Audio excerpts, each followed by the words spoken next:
Dans cette vidéo, vous découvrirez l'histoire saisissante de Youssouf al-Mahdi, un imam musulman respecté du Golfe Persique, qui a vécu une transformation radicale après une prière formulée au bord du désespoir. Tout a commencé lorsque sa fille s'est retrouvée piégée dans les inondations au Texas et a disparu sans laisser la moindre trace de vie. Sans réponse et plongé dans le plus profond désespoir, Youssouf a adressé une supplication différente de toutes celles qu'il avait jamais prononcées. Cette nuit-là, il s'est produit quelque chose d'extraordinaire. Une visite inattendue, un sauvetage miraculeux et le début d'un voyage spirituel qui allait changer sa vie à jamais. Avant de commencer, n'oubliez pas de vous abonner à la chaîne et d'activer les notifications pour ne manquer aucune des prochaines histoires qui peuvent toucher votre âme et fortifier votre foi. Et dites-nous en commentaire depuis quelle ville ou quel pays vous regardez cette vidéo. Nous adorons savoir jusqu'où ces messages parviennent. Je n'aurais jamais imaginé qu'un jour je raconterais cette histoire, et encore moins de cette manière. Pendant plus de 30 ans, j'ai été connu sous le nom d'Imam Youssouf al-Mahdi, guide spirituel d'une communauté respectée dans le Golfe Persique.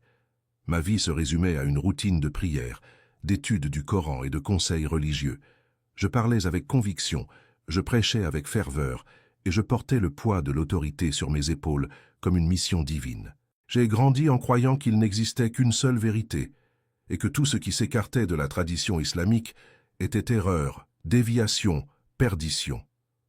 Je condamnais les chrétiens dans mes discours, j'exposais leurs tromperies, et j'avertissais mes fidèles des dangers de la croix. J'en étais fier, je pensais défendre la pureté de la foi. Mais aucune certitude religieuse ne m'avait préparé à la nuit où j'ai perdu le contrôle, quand tout ce en quoi je croyais a simplement cessé d'avoir du sens. C'était début juin lorsque ma fille Nura m'a appelé depuis Austin, au Texas. Elle y était depuis 2 ans pour étudier le génie environnemental grâce à une bourse obtenue de haute lutte et de nombreux contacts. C'était ma fille unique. Ma femme était morte jeune et c'est Nura qui me donnait la force de continuer. Bien que nous soyons loin l'un de l'autre, je l'appelais chaque jour, j'exigeais qu'elle prie, que ses jeûnes soient respectés. Et malgré ma rigueur, elle me répondait toujours avec affection. Ce jour-là, son appel fut bref. Mon fils me dit « Papa, il pleut trop, le campus est en train d'être inondé. La police nous dit de monter aux étages supérieurs, puis la communication a été coupée. J'ai essayé de la rappeler, mais la ligne affichait hors couverture. J'ai contacté l'ambassade des connaissances aux États-Unis. J'ai consulté les chaînes d'information. C'était le chaos. On voyait des images des crues emportant des voitures, envahissant les campus universitaires, piégeant des gens dans les bâtiments. Puis CNN a diffusé une prise de vue aérienne du campus de Nura, encerclé par les eaux. Mon cœur s'est effondré. C'était la première fois que je ressentais une peur véritable, la peur de tout perdre, la peur de perdre ma fille. Je passais la nuit sans dormir, à genoux sur le tapis du salon, mais je ne parvenais plus à prier comme avant. Mes mots semblaient vides. J'ouvrais la bouche pour réciter les versets que j'avais mémorisés pendant des décennies, mais rien ne sortait. Ce jour-là, la maison était muette. Seule la pluie résonnait dehors et dans ma tête. Je tournais en rond comme un fou, le torse oppressé de sueur, jusqu'à mon bureau où je gardais un ancien exemplaire du Coran placé en haut d'une étagère. Je me suis agenouillé, j'ai prié Allah. J'ai imploré comme je l'avais toujours appris, mais j'avais l'impression que personne ne m'écoutait. À ce moment, quelque chose s'est brisé en moi. Je me suis surpris à murmurer une phrase qui ne m'était jamais venue. S'il existe quelqu'un au-delà de ce que je connais, sauve ma fille, même si je dois me tourner vers celui que j'ai nié toute ma vie. Je n'avais même pas conscience des mots exacts que je prononçais. Je savais seulement que, s'il existe un Dieu véritable, il ne pouvait laisser ma fille mourir ainsi. C'était une pure expression de désespoir, sans théologie, sans orgueil. Juste un père à genoux dans l'obscurité, suppliant la miséricorde. Ce fut après cette prière que tout s'est passé. Je me suis endormi là, sans m'en rendre compte. À mon réveil, je ne savais plus si je rêvais ou si j'étais éveillé. La pièce était la même, mais une lumière étrange filtrait à travers la fenêtre, malgré l'heure matinale. Puis, je l'ai vu, debout, près de la porte, vêtu d'une simple tunique blanche, semblable à celle que nous portons lors des jours saints, mais sans aucun ornement. Ce qui m'a le plus frappé, ce furent ses yeux. Ce n'étaient pas des yeux ordinaires, et je ne saurais dire pourquoi. Ce n'était pas tant leur beauté que la façon dont ils vous transperçaient. Je restais paralysé, incapable de prononcer un mot. Je ne ressentais ni peur ni compréhension. Il me fixa pendant ce qui me parut une éternité, puis dit simplement « C'est toi qui m'as appelé, et je suis venu. Ta fille vivra, mais maintenant, c'est ton âme qui a besoin d'être sauvée. » Ces mots ne portaient ni accent, ni reproche, ni colère. Ils semblèrent proclamer quelque chose d'inévitable. Et comme il était apparu, il se retourna, marcha vers la porte et disparut. Je me suis réveillé, le cœur battant, tremblant. Je restais assis, sans savoir si j'avais fait un rêve, eu une vision ou perdu la raison. Mais quelque chose en moi savait que c'était réel. Je suis resté dans ce salon pendant des heures. Quand enfin j'eus la force de me lever, je suis allé me laver le visage dans la salle de bain et en me regardant dans le miroir, je ne me reconnus pas. Ce n'était pas seulement la fatigue, ni mes paupières gonflées, c'était comme si une part de moi avait été arrachée ou révélée. Mon torse était à la fois léger et lourd. J'ai pris le téléphone, toujours sans réseau. J'ai allumé la télévision. Les chaînes diffusaient des images du désastre. Hélicoptères, patrouilles, gens en pleurs. Le nombre de morts augmentait, et mon cœur se serrait à chaque mise à jour. Pourtant, quelque chose m'empêcha de retomber dans le désespoir. Je ne savais pas si c'était la foi ou simplement l'épuisement. Mais cette phrase ne cessait de résonner dans ma tête. « Ta fille vivra ». Je la répétais comme un fou, comme une promesse que je n'avais pas le droit de revendiquer, et pourtant qui m'avait été accordée. Je me suis mis à pleurer. Pour la première fois depuis des années, je pleurais sans retenue.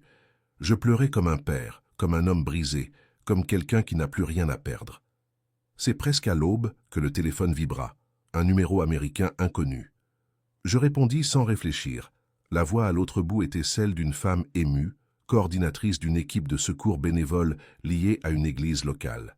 Elle me raconta qu'ils avaient pu atteindre une zone du campus complètement inondée et y avaient trouvé plusieurs étudiantes piégées dans une salle de classe, dont Nura. Ma fille était vivante. Des jeunes chrétiens avaient formé une chaîne humaine pour les sortir de l'eau, une par une. Elle était faible, déshydratée, mais consciente, et avant de s'évanouir, elle avait pris la main de l'un des sauveteurs et murmuré « Jésus était avec moi, il a tenu ma main ». À ces mots, mes jambes ont lâché. Je suis tombé à genoux dans le salon, incapable de parler, ne sachant que pleurer, car je savais au plus profond de moi que ce n'était pas un hasard, c'était une réponse que je n'aurais jamais cru entendre. Je suis resté au sol longtemps, sans savoir combien de temps s'était écoulé. Le tapis était trempé de mes larmes, et le soleil commençait à filtrer par la fenêtre, inondant les rayonnages de livres religieux d'une lumière dorée et douce, presque ironique. Tous ces ouvrages que j'avais étudiés pendant des décennies, tous ces sermons que j'avais répétés comme des vérités absolues, semblaient désormais lointains, appartenir à une autre vie. J'ai repris le téléphone et écouté le message vocal de ma fille. Sa voix était faible mais claire. « Papa, je l'ai vu. Je sais que ça paraît fou, mais je l'ai vu au milieu des eaux. Quand je pensais mourir, il est apparu, il m'a tendu la main et m'a donné la paix. Je n'ai ressenti ni peur ni douleur, juste la paix. Il m'a dit qu'il avait prié et venait me chercher. » À l'écoute de ces mots, tout en moi tremblait. Mon esprit cherchait une explication logique, mais chaque fibre de mon être savait que c'était trop réel pour être inventé, trop vrai pour être une coïncidence. Dans les jours suivants, mon corps retourna à la routine. Je continuais à diriger les prières, à accomplir les rituels et à exercer mes fonctions d'imam. Mais à l'intérieur, quelque chose avait changé, et cela commença à se voir. Lors des rencontres, je ne parlais plus avec la même force. Certains remarquèrent mon silence. J'évitais les sujets polémiques, et je ne parvenais plus à attaquer les chrétiens comme avant. Un ami proche me confronta. « Youssouf, tu me sembles étrange. Que t'arrive-t-il » Je me bornais à répondre que j'étais simplement fatigué, mais la vérité était que j'étais en crise, une crise profonde. J'ai commencé à m'enfermer dans mon bureau la nuit, et c'est là, presque comme un fugitif, que je fis quelque chose que je n'aurais jamais imaginé. Ce jour-là, j'ouvris les évangiles. J'y trouvais une vieille Bible, parmi les livres que je gardais pour mes recherches apologétiques, et les mains tremblantes, je commençais à lire les passages relatifs à Jésus, non plus comme un ennemi, mais comme quelqu'un qui peut-être, seulement peut-être, m'avait rendu visite cette nuit-là. Au début, je lisais avec résistance, mais chaque verset était comme un couteau tranchant tout ce que j'avais toujours cru. Et en même temps, il y avait quelque chose d'étrange, une familiarité inattendue. Les paroles de Jésus ne venaient ni comme une attaque, ni comme une imposition. Elles étaient de ferme, oui, mais emplies de miséricorde, d'un amour que je ne savais pas expliquer. Une nuit, je me surpris à pleurer en lisant l'histoire de l'homme dont la fille fut guérie à distance, simplement par sa foi. C'était comme si j'y étais, comme si cette histoire était la mienne. Mais plus je lisais, plus je constatais que Jésus n'était pas celui que j'avais cru. Il n'était pas un ennemi ni une menace, il était la réponse à la prière la plus sincère que j'ai jamais adressée, cette prière faite dans l'obscurité, quand j'avais tout laissé de côté pour simplement demander « Sauve ma fille ». C'était comme s'il m'avait écouté, même lorsque je ne connaissais pas bien son nom. La culpabilité commença à me ronger de l'intérieur, car je me souvenais de mes sermons virulents, des fois où j'avais élevé la voix contre le christianisme, des paroles de haine que j'avais proférées. J'éprouvais une honte immense. Comment avais-je pu être si aveugle? Comment avais-je pu mépriser tant de gens qui, peut-être, ne faisaient qu'essayer de vivre leur foi? J'augmentais mes absences lors des prières publiques, trouvant chaque soir une excuse pour ne pas diriger le culte. Mon apparence restait la même, mais mon âme était en ruine. Alors je pris la décision la plus difficile de ma vie. J'appelai ma fille et lui demandai si elle se sentait en sécurité là où elle était. Elle me répondit que oui, que l'Église qui l'avait sauvée l'avait accueillie avec amour. Je lui dis alors, « J'ai besoin de te voir, mais je ne peux le dire à personne, ni ici, ni là-bas. Retrouvons-nous en secret. » Elle garda le silence quelques secondes, puis répondit, « Je savais que tu viendrais, papa. Jésus me l'a dit. Je voyageais en secret, prenant un vol avec escale, sans prévenir personne, n'emportant qu'un sac léger. Mon cœur battait la chamade tout le temps, comme si je commettais un crime. Et peut-être qu'aux yeux de ma communauté, c'était le cas. Quand j'atterris enfin aux États-Unis, je respirais profondément. C'était la première fois en des décennies que je quittais le monde qui m'avait façonné. Un taxi me conduisit jusqu'à une maison en bois en périphérie d'Austin, avec un jardin modeste et une croix accrochée à la porte. L'église locale avait prêté cet endroit pour que Nura puisse s'y reposer jusqu'à sa guérison. Lorsqu'elle ouvrit la porte et me vit, elle se jeta dans mes bras avec tant de force que je m'effondrais. Je pleurais sur son épaule comme un enfant, et il ne restait plus de place pour l'orgueil entre nous. Nous nous assîmes sur la véranda, et je la suppliai de me raconter tout depuis le moment où l'eau monta jusqu'à l'heure du sauvetage. Elle parla lentement, comme quelqu'un qui tente encore de comprendre ce qu'elle avait vécu. Elle raconta que, quand l'eau inonda la salle de classe, elle et d'autres étudiantes s'accrochèrent aux tables pour monter sur les chaises, puis que l'obscurité totale s'abattit quand le courant tomba. Dans cette panique, elle commença à prier, non plus avec des mots appris par cœur, mais du fond du cœur, et qu'elle sentit alors une présence forte et sereine, comme si le temps s'était arrêté. Elle vit un homme parmi elles, immergé dans la pénombre, entouré d'une lumière que nul autre ne remarqua. Elle s'approcha, lui tendit la main, et il lui dit « Ton père a prié, et je suis venu pour toi. » Quand elle eut fini, je baissai le regard, pleurant en silence, car je sus que cet homme était le même qui m'avait visité. Les mots étaient identiques, la présence identique, et cela scella tout en moi. Il n'y avait plus d'échappatoire. Je passai une semaine dans cette maison avec elle. Nous ne sortions pas, ne parlions à personne. Nous nous contentions de prier, de pleurer, de relire ensemble les évangiles, tels deux novices découvrant un secret interdit, mais nécessaire. Chaque mot s'emboîtait comme une pièce de puzzle, longtemps oubliée. Je découvris que Nura aussi nourrissait des doutes, des questionnements, des conflits intérieurs, mais n'osait pas me le confier par crainte de me blesser. Là, tous deux libres, mais encore assiégés par la peur de ce qui adviendrait si cette vérité devenait publique. Durant cette semaine, le moment le plus marquant fut quand elle me demanda « Papa, penses-tu que toi aussi tu as été sauvé ?» Les yeux embués, je ne pus répondre que « Je ne sais pas expliquer ce qui s'est passé, mais je sais que je ne serai plus jamais le même. Et si c'est cela la salvation, alors oui, j'ai été touché. » C'était la première fois de ma vie que je parlais de ma foi sans discours mémorisé. Simplement un père repentant, reconnaissant avoir été touché par quelque chose qu'il ne comprenait pas. À la fin de la semaine, J'eus un appel du frère d'un membre de la mosquée, m'interrogeant sur ma disparition. Sa voix était méfiante, il disait que certains murmuraient qu'il se passait quelque chose d'anormal. Je compris qu'il n'y avait plus de retour possible. Même si j'avais menti sur le moment, la vérité finirait par éclater. Je le remerciai, raccrochai et tournai les yeux vers Nura. Nous devons prendre une décision maintenant. Je ne peux pas revenir.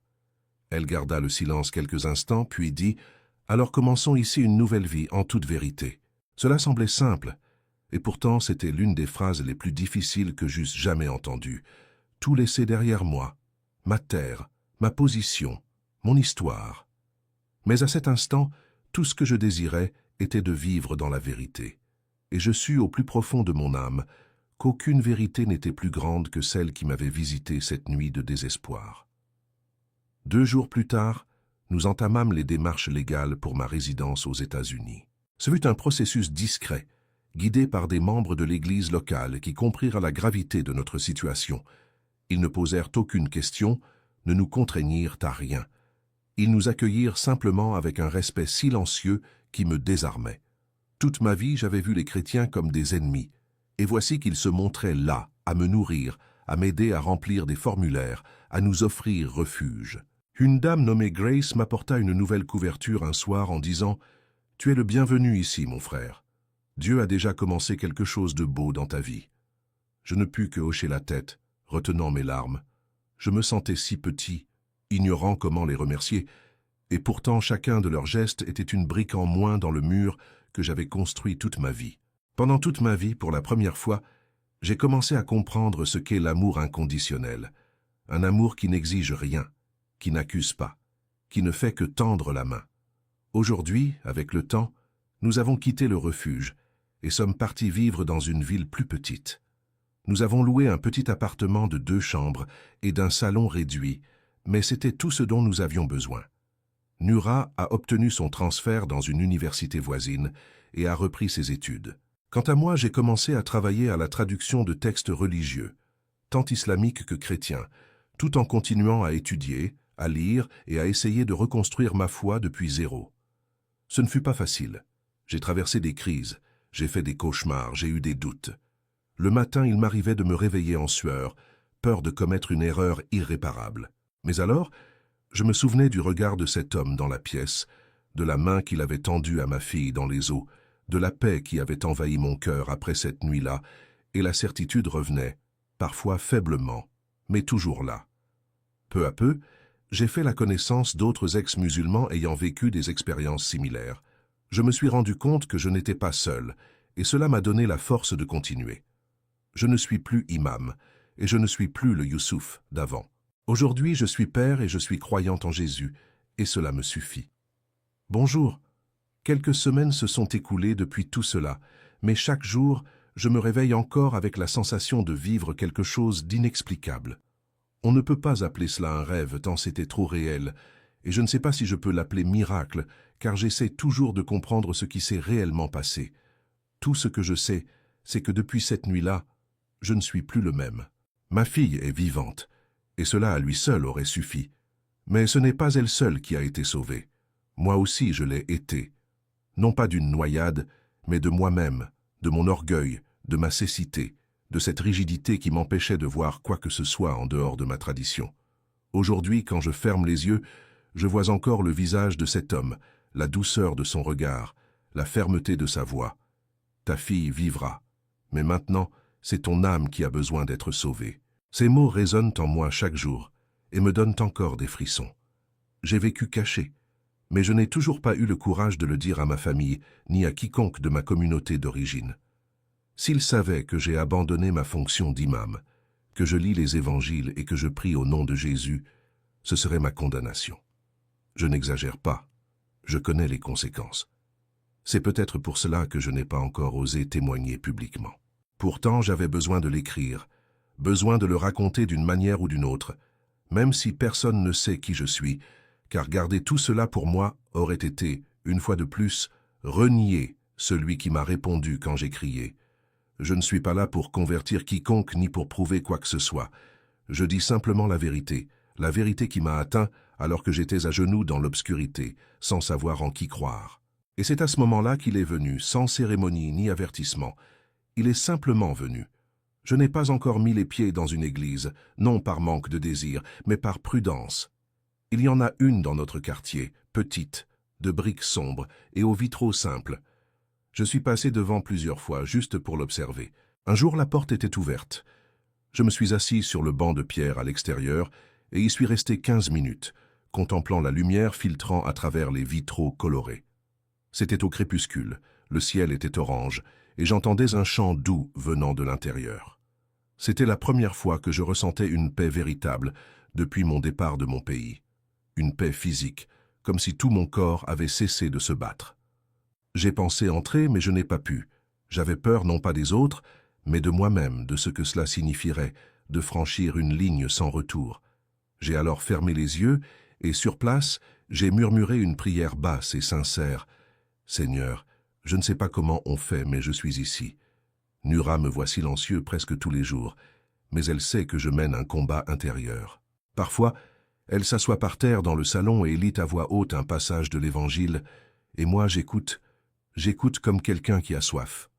Pourtant, il m'arrive encore de craindre d'accepter pleinement, peut-être parce que cela signifierait tuer une bonne fois pour toutes tout ce que j'ai été. Peut-être qu'il existe encore en moi une part qui essaie de protéger le vieux Youssouf. Mais chaque fois que je l'entends dire, Jésus a dit « Quelque chose en moi s'échauffe » et je réalise que je ne lutte plus contre une religion. Je lutte aujourd'hui contre un appel qui a commencé dans le moment le plus sombre de ma vie et ne m'a jamais quitté. Hier, au petit déjeuner, Nura m'a regardé de son regard serein mais ferme et m'a dit « Papa, tu dois te pardonner à toi-même. » Je suis resté figé et j'ai répondu non, non pas parce qu'elle avait tort, mais parce qu'elle avait visé l'endroit exact qui fait mal. Je me suis tant exigé, me culpabilisant d'avoir passé ma vie à condamner ce qui aujourd'hui me soutient, d'avoir édifié des murs au lieu de ponts, et surtout de l'avoir fait au nom de Dieu, comme s'il avait besoin que je le défende avec colère, comme si le Créateur avait besoin que je crie contre mon prochain au lieu de l'embrasser. La vérité, c'est que je ne savais pas aimer, du moins pas correctement. Et c'est peut-être pour cela que cela m'est si difficile maintenant. Reconnaître le véritable amour exige une humilité que j'ai mis des décennies à refuser en étant rigide plutôt qu'humble. Pourtant, je l'ai écouté, j'ai respiré profondément, et je lui ai dit « J'essaie, chaque jour, un peu ». Aujourd'hui, cela fait exactement 50 jours depuis cette nuit où tout a changé. Je l'écris parce que j'ai marqué la date sur le calendrier. Chaque 5 du mois est désormais spécial pour moi, non par tradition ni par obligation, mais parce que c'est le jour où j'ai laissé derrière moi tout ce qui m'empêchait de connaître la vérité. Et le plus étrange, ou peut-être le plus beau, c'est que je ne cherchais pas Jésus. Je n'aurais jamais imaginé qu'il viendrait, je n'envisageais même pas la possibilité. Et pourtant, il est venu non pas comme ennemi, menace ou doctrine, mais comme réponse, comme présence, comme main tendue. Depuis ce moment-là, quelque chose en moi m'empêche de redevenir qui j'étais, non parce que quelqu'un m'y oblige, mais parce que je ne peux plus. Celui que j'étais est resté dans l'obscurité avec ces mots vides qui n'ont sauvé personne. Parfois, je regarde le ciel depuis mon balcon et je ne peux m'empêcher de dire « Je t'ai vu ». Je sais que c'était toi, et je ne l'oublierai pas. Je ne l'oublie pas, car certaines marques ne disparaissent pas, et celle-ci est en moi, non à l'extérieur, mais au plus profond de l'âme. Je me suis souvenu de cette semaine passée dans cette maison avec elle. Nous n'en sommes pas sortis. Nous n'avons parlé à personne.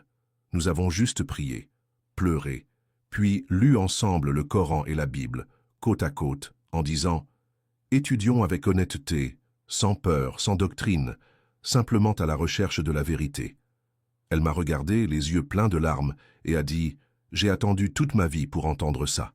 Il n'y a pas eu de débat, seulement la lecture et le silence. » Et dans ce silence, nous avons compris que Jésus n'était pas venu pour détruire quoi que ce soit, mais pour accomplir, pour montrer le chemin, non pas celui de la religion, mais de la réconciliation. Aujourd'hui, pour la première fois, j'ai compris ce qu'est la grâce, quelque chose que l'on ne mérite pas, mais que l'on reçoit quand même. Et chaque fois que je regarde ma fille, vivante, souriante, respirant, je comprends. C'est la grâce qui m'a trouvé cette nuit-là. Et même si j'apprends encore à marcher avec elle, je ne m'imagine plus sans. Je ne raconte pas cette histoire pour impressionner qui que ce soit. J'écris simplement parce qu'il y a des jours où j'ai l'impression que tout va exploser en moi si je ne l'exprime pas. Je n'ai plus mon statut, ma position ni ma réputation d'antan, mais j'ai quelque chose que je n'avais jamais eu. La liberté. La liberté de penser, de croire, de me tromper, de poser des questions. La liberté de me regarder sans crainte. Et par-dessus tout, la liberté de regarder Dieu sans imaginer qu'il est prêt à me punir pour la moindre faute. Je croyais le connaître, mais je ne connaissais que des règles. Je ne connaissais que la peur. Aujourd'hui, même si je ne comprends pas tout, je sais quelque chose qui auparavant m'était impossible. La paix. Et le plus étrange, c'est que cette paix est venue de celui que j'ai passé ma vie à renier. Cela me déconcerte encore, me fait vaciller, mais en même temps, ça me donne l'assurance que personne n'inventerait une telle histoire. Jamais je ne l'aurais créée de mon propre esprit. C'était très improbable, très inopportun, mais c'est ce qui s'est vraiment passé. On me demande parfois, sans rien savoir, pourquoi je suis si silencieux ou pourquoi je n'ai pas encore regagné mon pays. Je souris alors légèrement, comme quelqu'un qui garde un secret précieux, et je dis « Je réorganise ma vie ». Parce que c'est exactement ce que je fais. Réorganiser ma façon de prier, de parler, de voir le monde, même de respirer. Mais rien de tout cela n'est difficile maintenant. Ce qui était difficile, c'était le poids que je portais sans m'en rendre compte. Aujourd'hui, même avec la peur, je me sens plus léger. Si un jour quelqu'un demande ce qu'il s'est vraiment passé, peut-être que je le dirai, peut-être que non, peut-être que oui. Mais quoi qu'il en soit, personne ne peut m'enlever cette réalité. Cette nuit-là, c'est moi qui l'ai appelé, et c'est lui qui est venu. Depuis ce jour, je ne l'ai plus jamais revu, ni en rêve ni en vision. Et pour être honnête, cela me laisse partager. Une part de moi voudrait le revoir, entendre encore sa voix, obtenir des réponses. Pourquoi? Pourquoi moi? Pourquoi de cette façon? Pourquoi à ce moment-là? Mais l'autre part comprend que ce n'est peut-être pas nécessaire, car il n'est pas venu pour me donner des explications, mais pour me sauver. Il a sauvé ma fille de la mort et moi-même de ma propre prison. Je sais que je porte encore des doutes, que je me réveille confus, mais je ne me suis jamais senti seul depuis. C'est comme si, depuis cette nuit, quelque chose était toujours avec moi, silencieux, mais constant. Et quand reviennent les doutes, quand l'insécurité s'empare de moi, je ferme les yeux et je répète « Tu m'as appelé et je suis venu », parce que c'est ce qu'il a dit, et c'est ce qu'il a fait. Peu importe ce que les gens diront, peu importe si un jour tout cela est révélé, et que beaucoup me traitent de traître, de fou ou de perdu. Je sais ce que j'ai vécu, vu et entendu, et ma fille aussi. Aucun argument au monde ne peut effacer ça. Certains trouveront cette histoire absurde. D'autres la jugeront inventée, mais pour moi, c'est la seule vérité qui reste. J'étais un homme de foi. Aujourd'hui, je suis un homme trouvé dans l'obscurité, au bord du gouffre. Et si quelqu'un veut appeler cela faiblesse, qu'il le fasse. Moi, je l'appelle miracle. Un miracle silencieux qui est entré par la porte, a parlé avec moi, puis a disparu, ainsi, de nulle part, sans laisser la moindre trace, seulement une paix inexplicable. Et jusqu'à aujourd'hui, malgré tout ce que j'ai vécu, je ne sais toujours pas l'expliquer, je sais seulement que c'est arrivé. Et depuis, rien n'a été pareil. Cette histoire nous rappelle qu'au milieu de la plus profonde désespérance, il y a un Dieu qui écoute, même lorsque nous ne savons pas encore l'appeler par le bon nom. Et quand il répond, rien n'est plus comme avant. Alors maintenant, dis-moi, as-tu déjà vécu quelque chose qui t'a fait tout remettre en question, un moment où tu as senti être touché par quelque chose de plus grand? Partage ton expérience dans les commentaires. Ton témoignage peut aussi inspirer d'autres personnes. Si cette vidéo a touché ton cœur, abonne-toi à la chaîne et active la cloche pour ne pas manquer les prochains contenus qui peuvent transformer ta foi et ta vie. Et si tu veux soutenir notre travail sans savoir comment faire, envisage de devenir membre de la chaîne en cliquant sur le bouton. Devenir membre juste en dessous, c'est rapide, simple, et cela nous aide à poursuivre la diffusion de ces messages plus loin. Le prochain vidéo apparaît déjà sur ton écran. Clique maintenant et continue avec nous dans ce voyage de foi, de vérité et d'espérance. Que Dieu te bénisse et à bientôt dans la prochaine vidéo.